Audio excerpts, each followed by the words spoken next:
तो बाबा साहब अम्बेडकर को ये बात मालूम हो गई कि हमारे पास ओबीसी का बड़ा एहसान है, ओबीसी के लोगों ने हमारे लिए बहुत काम किया है, इसलिए बाबा साहब अम्बेडकर ने ओबीसी के लोगों को अधिकार के लिए सबसे पहले मनुस्मृति को जलाने का काम किया। लेकिन फिर भी हमारे ओबीसी के लोगों को समझ में नहीं आ रहा है। तो साथियों, आपसे हमारा निवेदन है कि आज जो वोट का अधिकार बाबा साहब अम्बेडकर ने लड़ झगड़ कर हमको वोट का अधिकार दिलाया, लेकिन आज पूरे देश भर में ईवीएम के माध्यम से ये वोट का अधिकार खत्म किया जाए।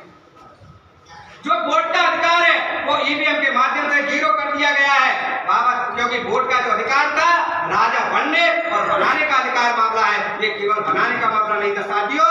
1950 से पहले हमारे लोगों को वोट डालने का अधिकार नहीं था, लेकिन 26 जनवरी 1950 को हमारे लोगों को वोट डालने का अधिकार मिला, राजा बनने का अधिकार मिला।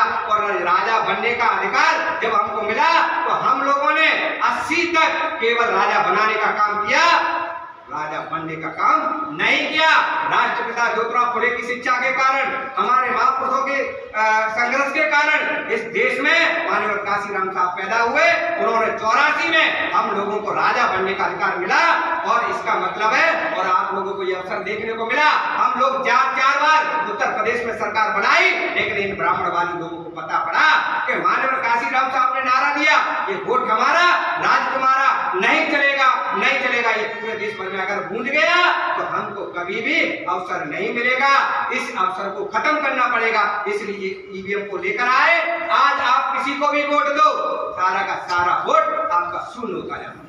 आपका जो वोट का अधिकार था वो खत्म कर दिया जा रहा साथियों। इसलिए आप लोगों से मेरा निवेदन है कि मैं आपसे बहुत उम्र में कम हूं, आप लोग बैठो, मैं आपको सिखा नहीं सकता, मैं आपको कोई भाषण नहीं दे सकता, मैं आपसे चर्चा कर रहा हूं साथियों। अगर आपको आने वाली पीढ़ी को बचाना है तो आपको पहले तो ओबीसी की जनगणना का मामला पूरे देश में उठाना पड़ेगा, आपको राष्ट्रीय लेवल के संगठन से जुड़ना पड़ेगा। और आपका क्यों शोषण हो रहा है कि ओबीसी की 60 से 65% जनसंख्या है, लेकिन ओबीसी की एक भी राष्ट्रीय पार्टी नहीं है। हम लोग कांग्रेस और बीजेपी के पिछड़ाकू बने बैठे हैं, इसलिए ये सारा शोषण हमारा हो रहा है, हमारे आने वाली पीढ़ियां बर्बाद हो रही हैं, और हमारे महापुरुषों ने इनको कतई तवज्जो नहीं दिया।